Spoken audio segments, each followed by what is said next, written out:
Boa noite, pessoal. Meu nome é Elisama Carneiro, eu sou mestre em Ciências pela USP e hoje a gente vai dar continuidade à nossa série de vídeos sobre comportamento animal. Diferente dos vídeos anteriores do canal, onde o enfoque era mais transtornos psiquiátricos e modelos experimentais, o vídeo de hoje a gente vai falar mais sobre o enriquecimento ambiental, comportamento e bem-estar animal. Bom, mas antes de falar sobre o enriquecimento em si, eu acho que é interessante a gente tratar sobre a definição de comportamento animal, né? Levitz e colaboradores de 2009 trazem uma série de definições sobre comportamento, e uma que me chamou a atenção foi a de Starr e Target, de 1992, que fala que o comportamento é a resposta a estímulos externos e internos após a integração de componentes sensoriais, neurais, endócrinos e efetores. O comportamento tem uma base genética, portanto está sujeito à seleção natural e pode ser modificado pela experiência. Aqui ele traz aspectos bem interessantes, né? Como, por exemplo, que não são apenas estímulos internos que levam a uma resposta comportamental, mas a estimulação interna do animal também. Outra questão é que cada espécie tem o seu background genético, né, em relação ao seu comportamento, que está sujeito à seleção natural e que pode ser modificado pela experiência, que é muito importante, que faz com que cada animal tenha uma história de vida diferente um do outro.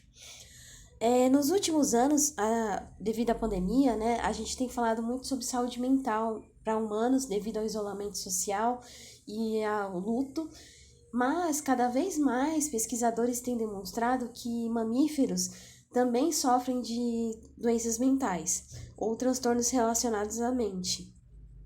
Por exemplo, cachorros que são levados à fronte de guerra podem apresentar, quando retornam, comportamentos típicos de estresse pós-traumático. Outra questão importante é que roedores, quando sofrem determinadas situações, eles podem desenvolver comportamentos típicos depressivos, esquizofrênicos, entre outros, né? Que a gente usa justamente para a pesquisa científica.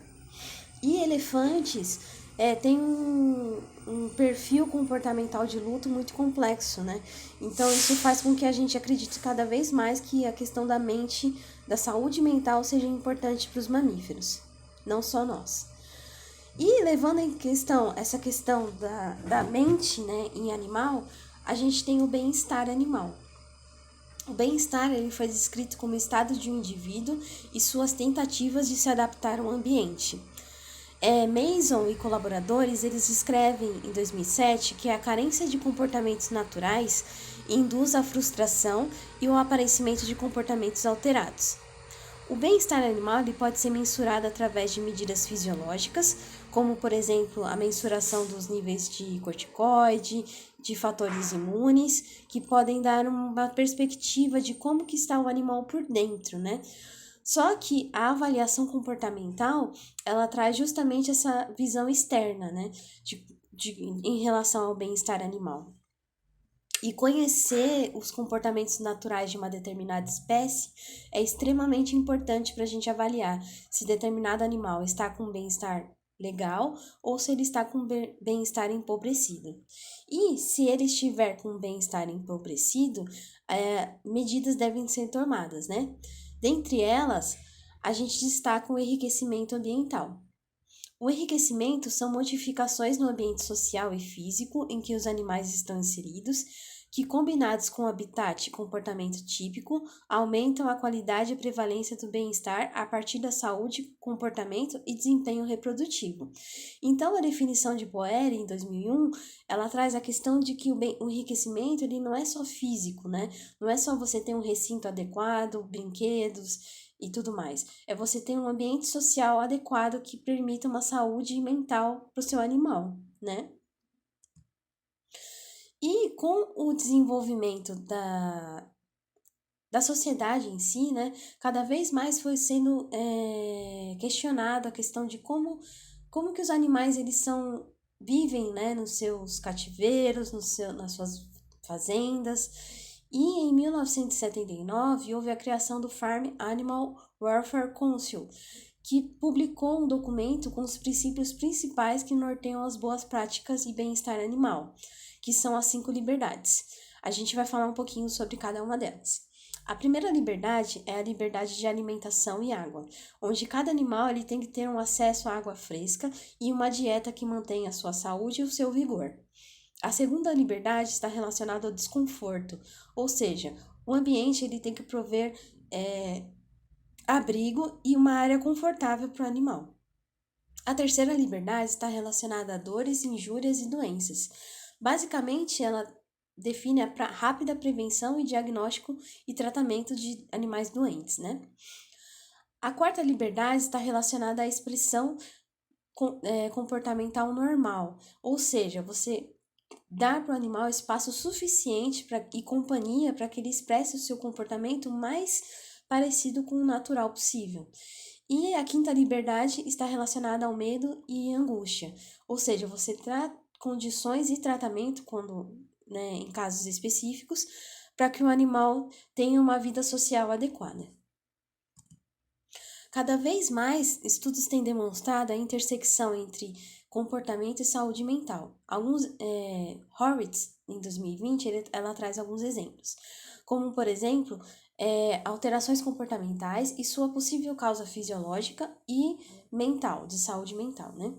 Por exemplo, o excesso de autocuidado em animais, como o excesso de grooming, né, que é a autolimpeza, ela pode estar relacionada a problemas dermatológicos ou alergias em relação a aspectos físicos, mas também pode estar relacionada a ansiedade, depressão, declínio cognitivo e desordens compulsivas em animais. Alterações de comportamentos sociais, como evitar ou se esconder de outros animais ou do tutor, excesso de comportamentos agressivos, também pode ser um sinal de dor ou injúria desses animais, mas também pode ser sinais de alterações de medo.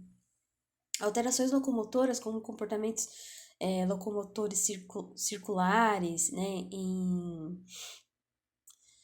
e também excesso de lambedura, pode indicar dor ou alterações neurológicas dos animais, mas também pode estar relacionada à ansiedade, alterações cognitivas, entre outros.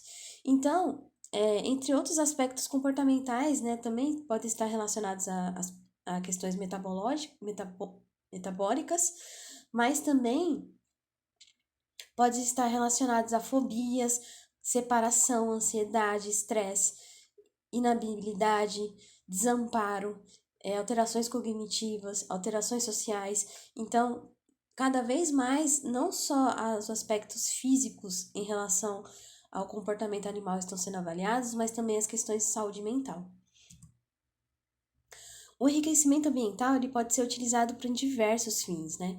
Um deles, a gente trouxe alguns exemplos, né? Um deles é a pesquisa, onde camundongos e ratos, que são seres extremamente sociáveis, eles têm o hábito de buscar por alimento, o ato de roer e construir túneis e ninhos, né? Então, para quem está pensando em trabalhar com animais em pesquisa, fazer um experimento e tudo mais, indico fortemente que enriqueça o ambiente desses animais, que não vai trazer malefícios à sua pesquisa, né? São raros os casos em que o enriquecimento não é indicado, né?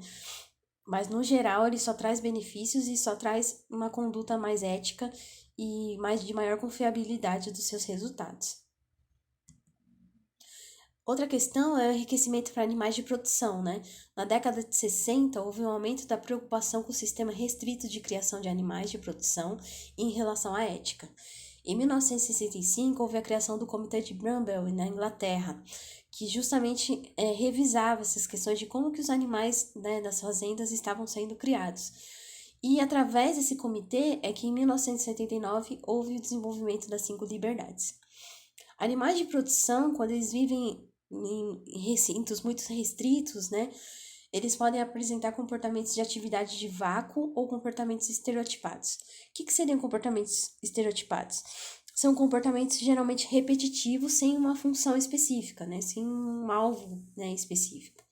Já a atividade de vácuo é quando, por exemplo, o animal ele tem o hábito de mastigar sem estar se alimentando, ou o hábito o comportamento de nidificar, mas sem filhote. Então, é uma atividade no vácuo, ou seja, uma pressão interna que esse animal está sofrendo para exercer aquele comportamento, mas o ambiente não está de acordo, né? Então, a gente tem uma discussão muito grande em relação à produtividade e ao lucro, né, nos animais de criação e de produção. Justamente porque não é visto, principalmente no nosso país, como um investimento na questão do enriquecimento ambiental para esses animais de produção, que justamente só vai aumentar a produtividade. Os poucos criadores que fizeram, né, atividades de enriquecimento observaram o aumento da produtividade dos animais e e não ser visto como um gasto desnecessário. É lógico que dar condições adequadas para os animais de produção requer muito dinheiro, requer muito espaço, coisa que a gente não está tendo, né, no nosso país. Mas investir nisso é investir numa boa qualidade de produtos de origem animal e investir na qualidade de vida desses animais, que é o mais importante. Não vou nem entrar na questão do veganismo ou da redução do consumo de carne, que é extremamente importante, mas um investimento no enriquecimento para animais de produção é extremamente importante e vai trazer uma qualidade de vida melhor para esses animais e fazer com que eles exerçam de fato as 5 liberdades, né, que são os primórdios do bem-estar animal. Outra questão é enriquecimento para peixes, né? É pouco falado, na verdade é uma área que está se desenvolvendo agora. O trabalho de Corcoran, ele traz uma discussão muito interessante se os peixes são animais sencientes ou não. Na verdade, ele discute que várias áreas cerebrais dos peixes têm uma atividade semelhante à de mamíferos e que eles têm sim o estímulo de fugir da dor e de fugir de estímulos nocivos, né? E então o enriquecimento para esses animais ele passa por algumas situações, como a questão da nutrição, habitação, iluminação, temperatura e qualidade da água. Então, a gente tem uma condição de nutrição adequada que não é somente colocar a bolinha de ração no, no aquário, né? É você pensar como que é o hábito alimentar desse animal. Ele é um predador? Ele é um herbívoro? Como que ele se alimenta, né? A iluminação, o habitat. Será que ele está o mais próximo possível do habitat natural dele? Não está muito artificial, né? Todas essas questões levam em consideração o bem-estar desses animais, né? Aqui a gente tem uma imagem do Aquário de São Paulo, onde tem um aparato contendo alimentação que permite justamente a interação entre as espécies, né, que estão no aquário e a interação da espécie com o seu alimento. Isso é muito interessante, muito legal e vem sendo desenvolvido nos últimos anos. E por fim, o enriquecimento para pets. Aqui não é o objetivo falar como que faz, né? Tem vários canais no YouTube que ensinam como que fazer enriquecimento ambiental para cães e gatos, principalmente. Mas mais para falar que o enriquecimento, ele permite o desenvolvimento cognitivo desses animais, desenvolvimento físico, porque tem um gasto energético adequado, evitando problemas e lesões de juntas, né? De cartilagens, o enriquecimento alimentar, que é pouco falado, né? Na verdade, a gente esquece que os cães e gatos, eles têm a tendência eles são animais predadores, né? Então a gente esquece disso na alimentação desses animais. A gente simplesmente coloca a ração e a água no potinho e espera que ele se alimente. Mas instigar o animal a ele ter uma atividade alimentar com que ele faça com que ele exerça esse instinto predatório é bem interessante e vai com certeza ajudar no bem-estar do seu animal. E por fim, o enriquecimento social, né? Fazer com que o animal ele caminhe, ele faça atividades com outros animais, com outros seres humanos. Isso só vai ajudar no manejo do seu animal e vai ajudar com certeza, aí é um bem-estar para ele. E a gente pensar no enriquecimento não só para os pets da nossa casa, né, mas para os pets de abrigo, né? Isso com certeza ajudaria muito no processo de adoção desses animais, porque eles evitariam problemas comportamentais que são típicos nessa fase, né, de adoção e que muitas vezes fazem com que o animal seja largado, né, nas ruas e tudo mais. Então, se a gente conseguisse aí é, enriquecimento ambiental de ONGs, de projetos que cuidam de animais de rua, seria muito interessante também. Então, o objetivo desse vídeo é justamente instigar vocês a procurar mais sobre enriquecimento, procurar mais sobre enriquecimento ambiental para a espécie que você tem em casa, né? Tem várias coisas, animais exóticos, né? Enfim, animais que não são comuns, que com certeza podem se beneficiar do enriquecimento ambiental e que com certeza podem ajudar eles a exercerem o seu instinto animal de forma mais natural possível, né? Então, esse era o recado. Eu agradeço e espero que vocês tenham sugestões para os novos vídeos. Essa é a bibliografia que eu utilizei. Aqui vocês têm blogs e trabalhos acadêmicos também, bem interessantes. E pensar que não é só nós que sofremos de questões mentais, né? Mas que os mamíferos de geral também sofrem e que outros animais também, ao que tudo indica, também sofram influência de questões comportamentais.